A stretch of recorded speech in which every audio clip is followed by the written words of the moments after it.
welcome to the presentation for a Whittier College Business Incubator. Start out by looking at the top 10 most successful business startups. The ones with the red arrows next to them, Uber and Snapchat, were started by college dropouts. As you can see, these companies total a little bit over $65 billion. So what's something a college can do to retain these type of talented students? The answer is a business incubator.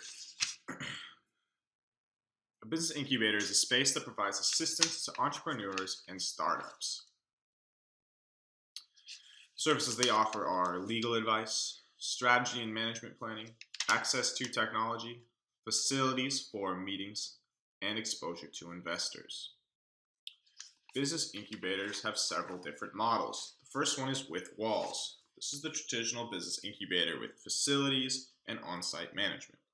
The second is a virtual business incubator. Now, these are mostly online. However, some of them do have physical headquarters. The third type of business incubator model is the international model. And these are organizations that help foreign firms enter the U.S. market. The fourth and final model is an accelerator, and this is a late-stage business incubator or facilities for housing incubator graduates. Business incubator structure. So typically at a business incubator, there's an incubator head. This is a full-time staff member hired by the college to oversee the entire organization. Underneath the incubator head are the mentors. These people come from the local community or from the Whittier College staff. They're individuals with entrepreneurship and business experience who have an interest in mentoring and helping young students or community members develop their business ideas. And under the mentors are the teams, and these are groups of people with qualifying business plans that have been accepted into the business incubator. They're assigned a mentor who helps to mentor them through the process of growing their business. Types of business incubators. So the majority of business incubators are nonprofit. This is the most profitable type of business incubator setup. It's because the client comes first. These incubators are made up of technology, manufacturing, mixed, so technology and manufacturing, or specialty and niche markets. Nowadays, technology is the most profitable industry to get into, but the mixed business incubators are the most successful as far as the number of businesses created. So who is running these business incubators? As you can see, academic institutions make up about 20% of the business incubators. Economic and development organizations make up 1/3. These are typically private business incubators. And the rest is filled up of hybrids, for-profit entities, other types of organizations, and business incubators with no sponsor.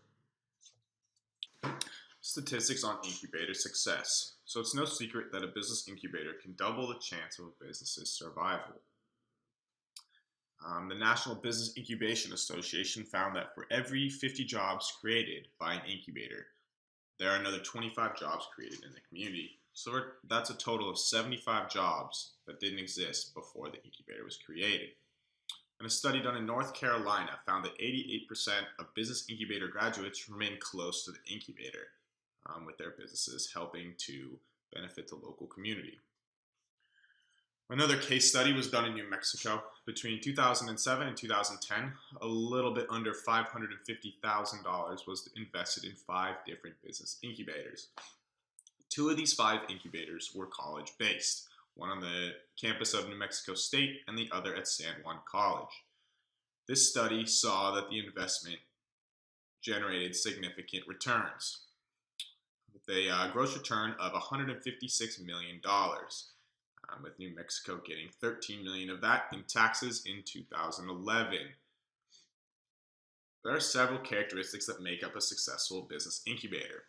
The first is the belief that there is no one roadmap to success. There are many ways to skin a cat. There are many ways to develop your business into a successful organization.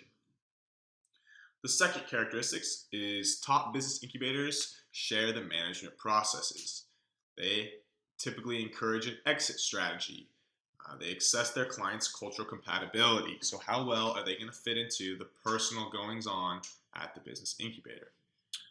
They also showcase their clients to community investors. This is one of the most important services offered by a business incubator. And this study also found that the more the process of incubation is controlled, so the more the mentor's input is considered, the more successful the startup is. The next characteristic is the advisory board composition matters. You want a very diverse board um, of mentors with comparative skills from very different backgrounds. The next characteristic is neither the size nor the age of the incubator is a predictor of success. This is encouraging news for the Whittier College Business Incubator proposal team. This is showing that the Whittier College Business Incubator can have success right out of the gates. The next successful characteristic is that higher achieving business incubators collect data on their incubator graduates for longer. This means that they have more information on the problems that their graduates encounter, as well as characteristics that they've instilled in these companies that are successful. And then again, just to repeat myself, the not-for-profit models are the most successful. This is because they put the client first. The next characteristics of a successful business incubator is public sector support. The more involved the incubator is with the community, the more successful it tends to be. And then the last one, which is kind of common sense, the incubator with a bigger budget typically outperforms those with budget constraints. This is simply because sometimes in order to make money, you need to have a little bit of money. It also underlines the importance of the incubators exposing their teams to investors. So these are some successful business incubator practices. Obviously, they provide entrepreneurial training. They offer increased investment to capital, like I've said several times. They have a strong supportive relationship with the local college, number 3.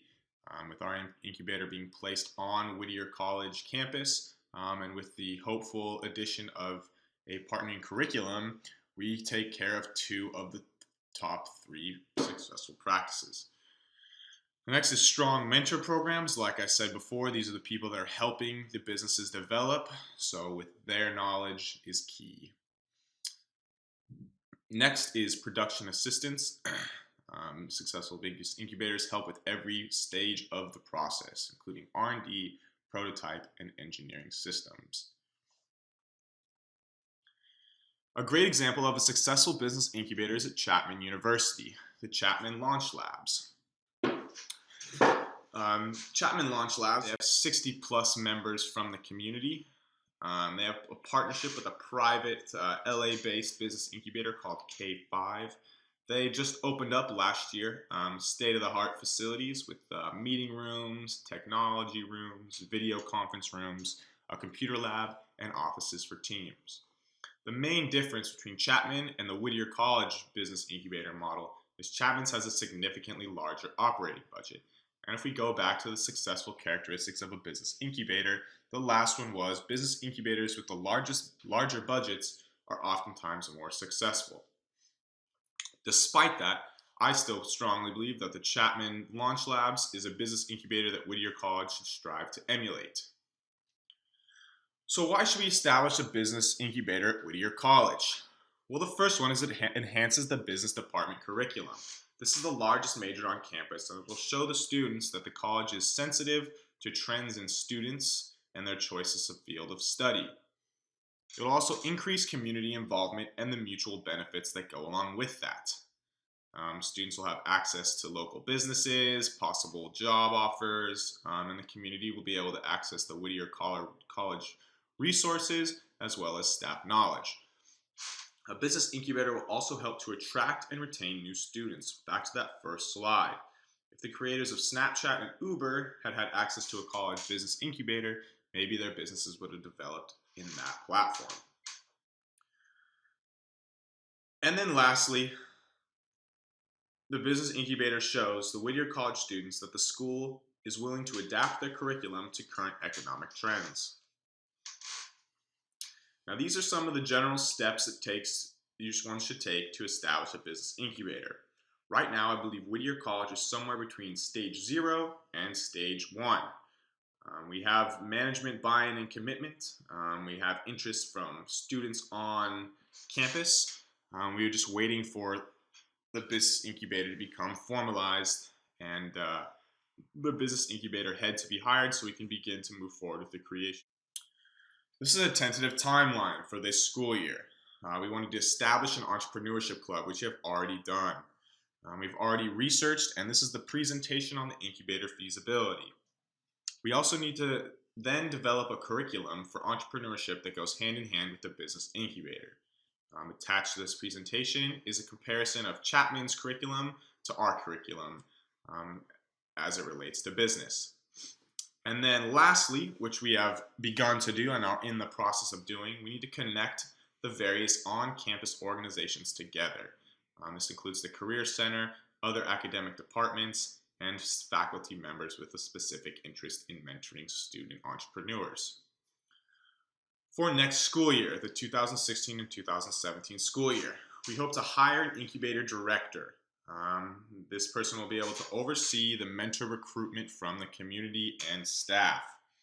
Hopefully we can establish offices or facilities of some kind and then launch a pilot startup. So 2 years from now, at the beginning of the 2017-2018 school year, hopefully we will have entrepreneurship curriculum in place, and the business incubator will have launched its first pilot startup and will be ready to accept applications. Next, we need to go into the community and establish relationships with investors and sponsors. We need to continue to recruit our mentor network. This is a process that should never stop. It should be a constant flow of new mentors into the organization. And then finally, we hope to begin to accept qualified student startup applications and begin mentoring them. The direct student benefits of a business incubator.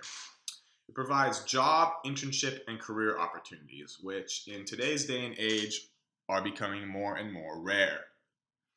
Students also get access to the real-world application, and they get to see the benefits of the subjects that they've been studying before they graduate. It also increases student attraction, and it helps to retain those students who are looking for a little bit more out of the business department or a little bit more out of their business education. Thank you very much, and I hope you